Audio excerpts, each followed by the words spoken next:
Salam baik buat sahabat channel Kisah Keramat. Semoga menghibur. Yuk, kita mulai kisah ceritanya.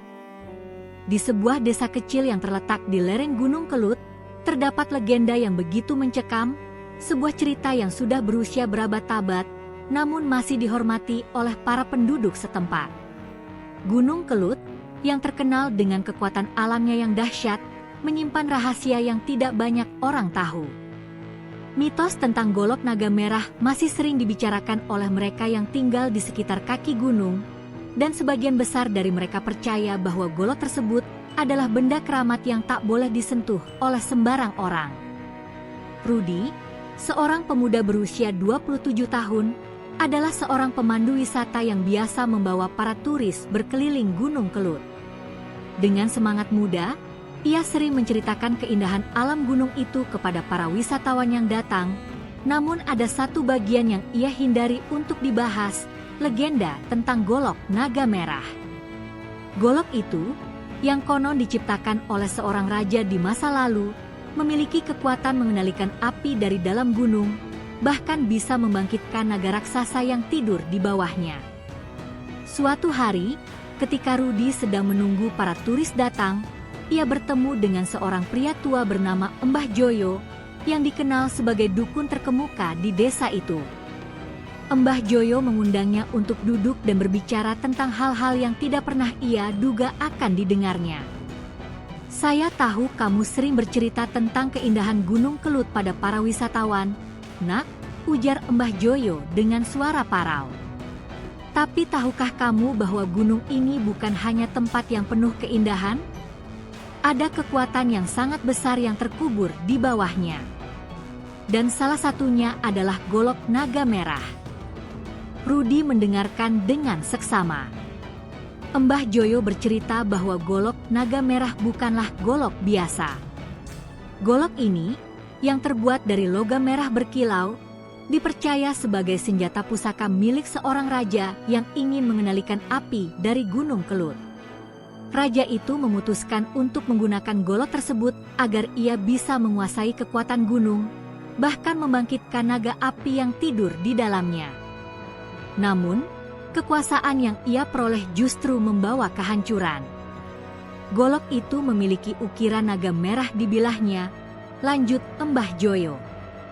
Dan siapapun yang memegang golok itu akan memiliki kekuatan untuk mengendalikan api, namun juga akan dibelenggu oleh kutukan yang sangat dahsyat.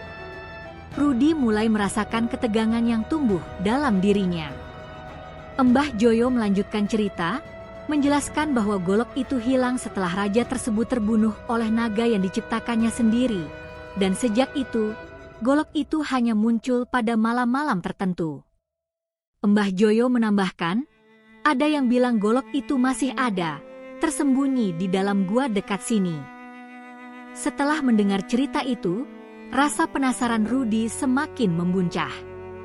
Ia memutuskan untuk menyelidiki lebih lanjut.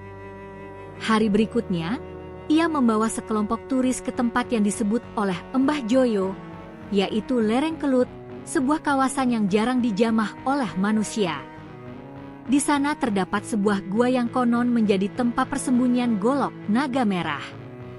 Di dalam gua, suhu udara terasa sangat berbeda. Meskipun udara di luar cukup dingin, namun ketika mereka melangkah masuk ke dalam, hawa panas yang begitu menyengat seakan menyelimuti tubuh mereka. Rudy dan para turis mulai merasakan ketegangan yang tak biasa, seolah-olah ada sesuatu yang mengawasi mereka. Salah satu turis, Siti, yang merasa ada sesuatu yang ganjil di dalam gua, tiba-tiba berteriak, Ada sesuatu di sana." Ia menunjuk ke dalam kegelapan gua, di mana seberkas cahaya merah muncul. Rudy mengarahkan senter ke arah yang ditunjuk Siti, dan dengan terkejut, ia melihat sebuah bayangan besar yang bergerak cepat di dalam gelap. Seperti naga yang terbang, dengan sinar merah menyala dari matanya. Para turis yang lain mulai panik, dan mereka berlari keluar dari gua. Namun, Rudy merasa matanya terpaku pada sebuah objek di dalam gua. Di sana, tergeletak sebuah golok dengan ukiran naga merah yang berkilau. Rudy merasa tubuhnya tergerak untuk mengambil golok itu, meski hati kecilnya berteriak untuk tidak melakukannya.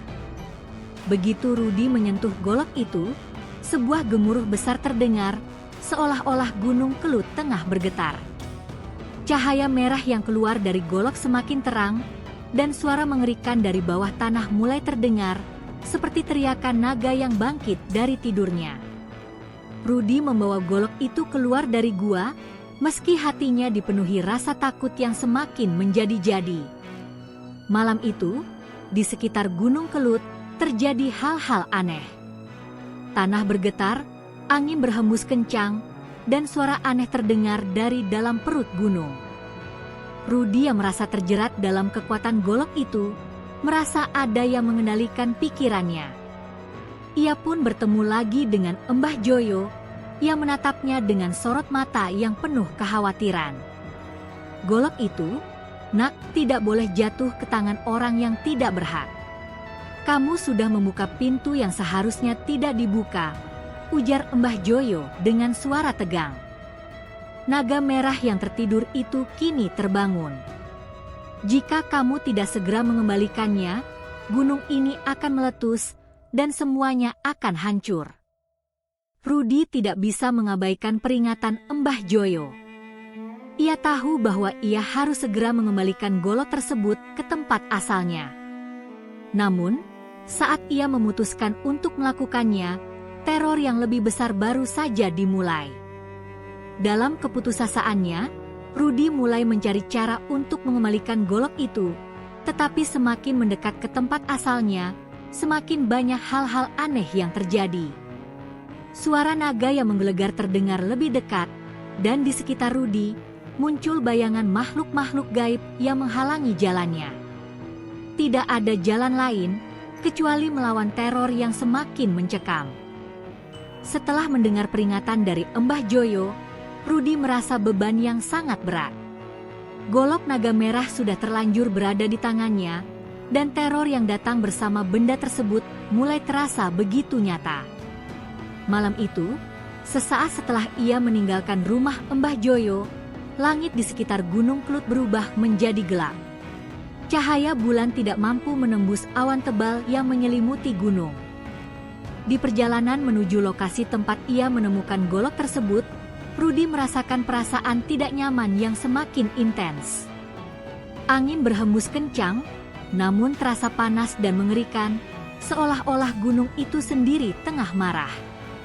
Rudy tidak tahu apa yang akan terjadi, tetapi ia merasakan ada sesuatu yang mengikuti jejaknya, meski ia hanya sendirian di jalan setapak menuju gua. Tiba-tiba, suara gemuruh terdengar dari dalam bumi, seperti suara gunung yang tengah bergemuruh. Rudy berhenti sejenak, menatap ke sekeliling, dan tiba-tiba sebuah bayangan besar terbang rendah di atasnya. Naga itu, naga merah yang legendaris, muncul dalam bayangan kabut yang mengelilingi gunung. Matanya menyala merah seperti api, dan tubuhnya terbungkus dalam asap hitam yang panas. Rudy merasakan hawa panas menyengat, membuatnya tersengat dan hampir tak bisa bergerak. Naga itu meluncur di udara, memandangnya dengan tatapan tajam seolah mengukur seberapa besar ancaman yang ada pada Rudy. Tiba-tiba, naga itu mengeluarkan suara menggelegar yang membuat bumi bergetar, dan Rudy merasa terperangkap dalam cengkeramannya. Rudy, yang nyaris tak bisa bergerak karena ketakutan, merasa tangan kanannya yang memegang golok itu semakin terasa berat. Seperti ada energi besar yang merasukinya. Tanpa sadar, ia mengangkat golok itu, dan seketika, sebuah cahaya merah menyilaukan memancar dari bilah golok.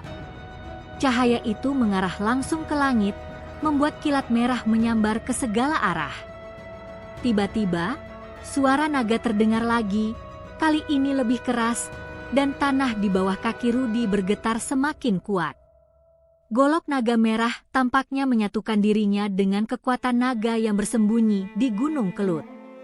Rudy merasa tubuhnya seperti dikendalikan oleh golok itu, yang memberikan kekuatan luar biasa. Ia mencoba melepaskan golok dari genggamannya, namun rasanya seperti tidak mungkin. Naga yang besar itu menurunkan tubuhnya perlahan, menghampiri Rudy dengan kecepatan yang begitu menakutkan. Di hadapan Rudy, naga itu membuka mulutnya, mengeluarkan api panas yang menyala. Rudy tahu saat itu bahwa ia tidak punya pilihan lain selain menggunakan kekuatan yang ada di tangannya. Dengan sisa-sisa kekuatan yang tersisa dalam dirinya, Rudy berteriak, "Jangan! Aku bukan musuhmu." Namun, kata-katanya hanya terdengar seperti desahan angin yang tertelan oleh suara gemuruh. Naga itu semakin dekat, namun tiba-tiba golok yang dipegang Rudy memancarkan sebuah aura yang begitu kuat, membelah udara di sekitarnya. Rudy tidak pernah menyangka bahwa dia akan berada dalam situasi ini, menghadapi naga yang mampu mengendalikan api dan membangkitkan letusan dari Gunung Kelut. Naga itu meluncur ke tanah dengan cepat, membuat tanah bergetar hebat, dan langsung mengarah pada Rudy. Golok naga merah yang kini menyatu dengan kekuatan naga itu memancarkan cahaya merah yang sangat terang, seakan memberikan petunjuk kepada Rudy untuk menggunakannya sebagai senjata melawan makhluk mengerikan tersebut. Naga itu melontarkan api yang sangat panas, namun Rudy dengan cepat mengangkat golok untuk menahan serangan tersebut. Setiap kali golok itu menyentuh api naga, percikan cahaya merah memancar, menghentikan gelombang panas yang datang. Namun, naga itu semakin kuat, semakin agresif. Ia mengepulkan asap dari mulutnya, dan setiap kali ia melangkah, gunung bergetar. Keadaan semakin kritis. Rudy merasa tubuhnya hampir lelah, dan rasa takut semakin memburuk. Naga itu tidak hanya menyerang dengan api, tetapi juga dengan kekuatan besar yang mempengaruhi alam sekitar. Gunung Kelut mulai menunjukkan tanda-tanda letusan, seolah seluruh kekuatan alam bersatu melawan Rudy dan naga itu. Rudy sadar bahwa ia tidak bisa terus bertarung melawan naga yang begitu kuat. Ia harus segera mengembalikan golok itu ke tempat asalnya, atau semuanya akan hancur. Namun, begitu ia mencoba melepaskan golok dari tangannya, sebuah suara yang dalam dan menggelegar terdengar di pikirannya. "Kamu tidak bisa lepas dariku. Aku adalah bagian darimu sekarang." Suara itu berasal dari dalam golok, suara naga yang terperangkap dalam logam merah tersebut. Rudy merasakan tubuhnya mulai lemas, seolah-olah golok itu telah sepenuhnya menguasainya. Dalam detik-detik terakhir, ia menyadari bahwa untuk menghentikan bencana ini, ia harus mengembalikan golok itu ke tempat asalnya, ke dalam gua yang dahulu tempatnya disembunyikan. Dengan sisa-sisa kekuatannya, Rudy berlari menuju gua tempat pertama kali ia menemukan golok itu. Naga merah yang mengikutinya dengan marah semakin mendekat, namun Rudy tidak peduli. Golok itu semakin berat di tangannya, dan pikirannya penuh dengan pertarungan antara keinginan untuk menyelamatkan diri dan kebutuhan untuk mengembalikan golok tersebut. Sesampainya di gua, Rudy merasa semua kekuatannya seolah terkuras habis. Naga itu sudah begitu dekat, namun Rudy tahu bahwa ia hanya memiliki satu kesempatan terakhir. Dengan penuh tekad, ia mengangkat golok itu tinggi-tinggi dan mengarahkannya ke dalam batu besar di gua yang menjadi tempat persembunyian golok tersebut. Begitu golok menyentuh batu tersebut, seberkas cahaya merah yang menyilaukan memancar keluar, dan seluruh gua bergetar hebat. Suara naga yang menggelegar terdengar semakin memudar, seolah-olah ia kembali tidur di dalam gunung. Tanah di sekitar Gunung Kelut mulai tenang, dan letusan yang hampir terjadi akhirnya mereda. Namun, Rudy tahu bahwa meskipun golok itu telah dikembalikan, ada sesuatu yang mengikutinya. Kepergian naga bukan berarti berakhirnya teror, karena golok itu akan tetap ada di dalam mitos. Gunung Kelut akan selalu menyimpan rahasia yang tidak boleh diganggu. Rudy kembali ke desa, namun dia tidak lagi seperti sebelumnya. Di dalam dirinya, rasa takut dan perasaan bahwa ada sesuatu yang tak terlihat mengikutinya selalu ada. Sesekali, dia mendengar suara gemuruh dari dalam gunung, dan ia tahu bahwa meskipun golok itu telah disembunyikan kembali, kekuatan dari golok naga merah akan tetap ada, menunggu untuk bangkit lagi. Setiap kali Rudy menatap Gunung Kelut, ia merasakan kehadiran sesuatu yang mengawasinya. Golok naga merah tidak pernah benar-benar hilang. Dan selama gunung itu berdiri, legenda naga merah akan tetap hidup, menunggu mereka yang berani atau bodoh untuk mencoba menguasainya. Rudy hanya bisa berharap bahwa kisah ini tidak akan menjadi kenyataan lagi, bahwa golok itu tidak akan pernah ditemukan oleh orang yang salah lagi.